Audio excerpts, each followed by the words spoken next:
बरोबर. तर त्या 2012च्या त्या केसनंतर 2013 पासून मुंबई पोलीसमध्ये निर्भया पथक आहे, जे की फक्त महिलांसाठी 24/7 अवेलेबल असतं. 24 तास म्हणजे माहिती आहे आपल्याला, अगदी रात्री 12 ते सकाळच्या पहाटेच्या 6 वाजेपर्यंत. त्या वेळेमध्ये सुद्धा मी कसं सांगू पोलिसांना किंवा मी कसं घराच्या बाहेर पडू हा विचार मनात आणायचा नाही. डायरेक्ट 100 नंबर 103 नंबरला फोन करायचा. तुम्ही जिथं कुठेही असाल पोलीस गाडी तिथं येणार. मुंबई पोलीस खूप अलर्ट आहे. तुम्ही भांडणं वगैरे केल्यानंतर कॉल करत असाल, गाडी येते ना कोणी केलं का नाही फोन, बरेच कॉल करतात. तर तुम्ही असंही तुम्हाला कधी अडचण असेल तर तुम्ही फोन केला तर गाडी येणार, किंवा तुम्हाला शक्य असेल तर तुम्ही पोलीस स्टेशनला येऊ शकता. ठीक आहे. तर आता तुम्हाला मी थोडक्यात एक केसेस सांगते आणि त्याचे लॉ पण सांगते की आपल्यासाठी IPC मध्ये काय काय प्रोव्हिजन केलेले आहेत. आपल्याला जर कोणी छेडछाड वगैरे काढली आपली, आपण आता भाजी वगैरे आणायला जातो, किती जणांनी असं एक्सपिरियन्स केला, आपल्याला असं हात लावून गेला, इकडे तिकडे कोणीतरी हात लावतात ना, सगळ्यांना लावतात. आम्ही पण सिव्हिल ड्रेसवरती असतो तेव्हा एक्सपिरियन्स केलेले आहेत. पण तुम्ही कोणी विचारलं का की तू का केलं असं? तो सॉरी बोलतो, निघून जातो. तुम्ही विचारलं का केलंस? त्याला घेतलं चौकात, 4 लोकांना गोळा केलं? नाही केलं, नाही करत आपण. आपल्याला कुठे तेवढा वेळ आहे. तो हात लावतो, अजून 4 जणींना निघून जातो. मग आपण त्याला सोडून द्यायचं असंच? तुम्ही जोपर्यंत त्याला घेऊन येणार नाही, हे प्रमाण कमी होईल का? मला तुम्ही सांगा, प्रमाण कमी होईल का? नाही होणार. तुम्ही अवेअर व्हा, तुम्ही त्याला घेऊन या पोलीस स्टेशनला. ह्या सगळ्या छोट्या छोट्या गोष्टी आहेत, पण तुम्ही जोपर्यंत इनिशिएटिव्ह घेणार नाही त्या गोष्टी बदलणार नाहीत. बरोबर आहे? समजतंय मी सांगितलेलं? त्यामुळे जर असं कधी वाटलं की कोणीतरी मुद्दाम आपल्याला हात लावलेला आहे, मुद्दाम आपल्याकडे सारखं सारखं बघतो आहे, घेऊन यायचं त्याला, चल म्हणायचं पोलीस स्टेशनला. ठीक आहे. किंवा आता एक एक्झाम्पल सांगते. भाजी आणायला एक गेली होती महिला, ती म्हणते की टमॅटो कसे आहेत, तर त्यानंतर तो म्हणतो, म्हणजे त्याने किंमत वगैरे सांगितली, पण ती बोलते नरम आहेत थोडे, जरा कडक दाखव. मग तो त्याच्या सोबत जो मित्र होता त्याला म्हणतो की कडक पाहिजे त्यांना भाजून, म्हणून तो हसतो त्यांच्याकडे बघून. मुलींना भाषा समजते नाही, तिनं मग त्या लँग्वेजवरती त्यांनी हसून म्हणजे कमेंट करून हसले ते. तिनं सरळ त्याला घेऊन आली पोलीस स्टेशनला. त्याला बघितलं आम्ही काय करायचं ते. मग ह्या छोट्या छोट्या गोष्टी आहेत, जोपर्यंत तुम्ही पुढाकार घेणार नाही हे प्रमाण कमी होणार नाही. ठीक आहे. तर हे झालं 354 कायद्याअंतर्गत येतं हे. आता ह्यातल्या काही महिला कामावरती जात असतील, आपण कामाच्या ठिकाणी जातो किंवा घरी येताना इकडे तिकडे जाताना जर एखादी व्यक्ती मला सारखं जाणवते, मी जिथं जाते माझ्या मागे मागे येते, असं होतं ना.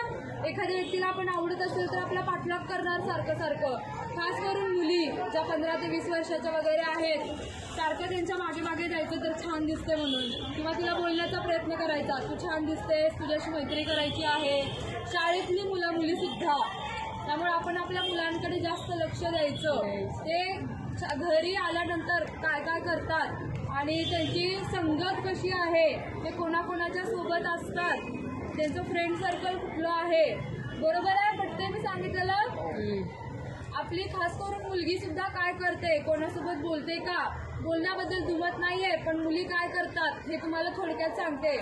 थोडंसं व्हिडिओ कॉलिंग वगैरे करणं, किंवा समोरच्याने काहीतरी सांगितलं की तुम्हाला असले फोटो पाठव, ते हे करून फोटो पाठव. बरोबर? म्हणजे तुम्हाला समजतंय मी काय सांगायचंय तुम्हाला.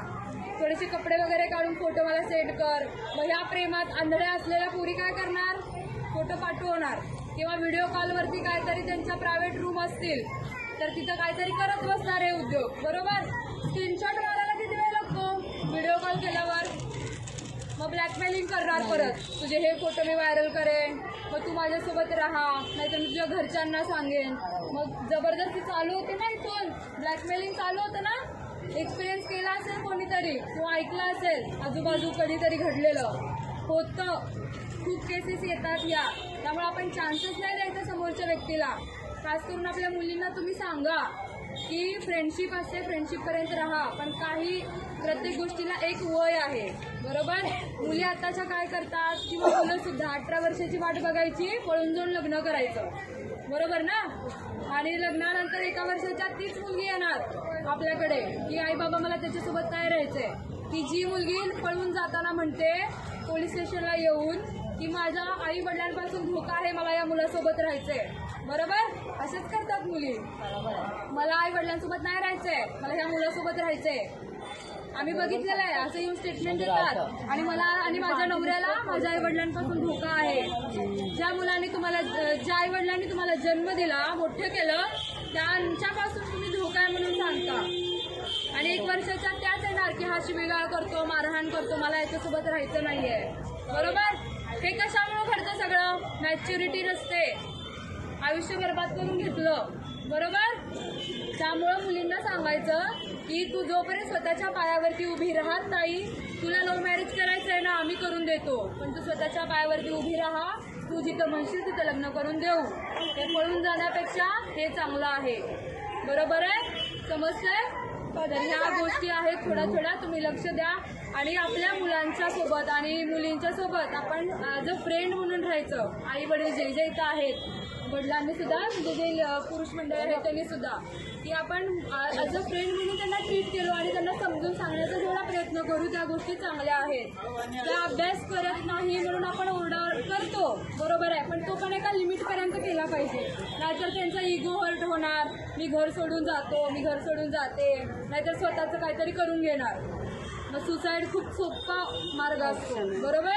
18-20 वर्षाची मुलं खूप सुसाईड करतात. आम्ही स्वतः स्टेशन हाऊसला मी 18 वर्षाच्या मुलाचं सुसाईड घेतलेलं आहे, पहाटे 3 वाजताचं. ठीक आहे? मग ते जे बघणं काय असतं, आईवडिलांची काय परिस्थिती असते, आम्हाला सगळं माहिती आहे.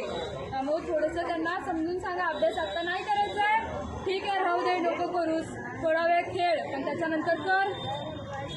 ठीक आहे? हे थोडंसं आपण बोलायला शिकायचं आहे. आणि मोबाईलवरचे गेम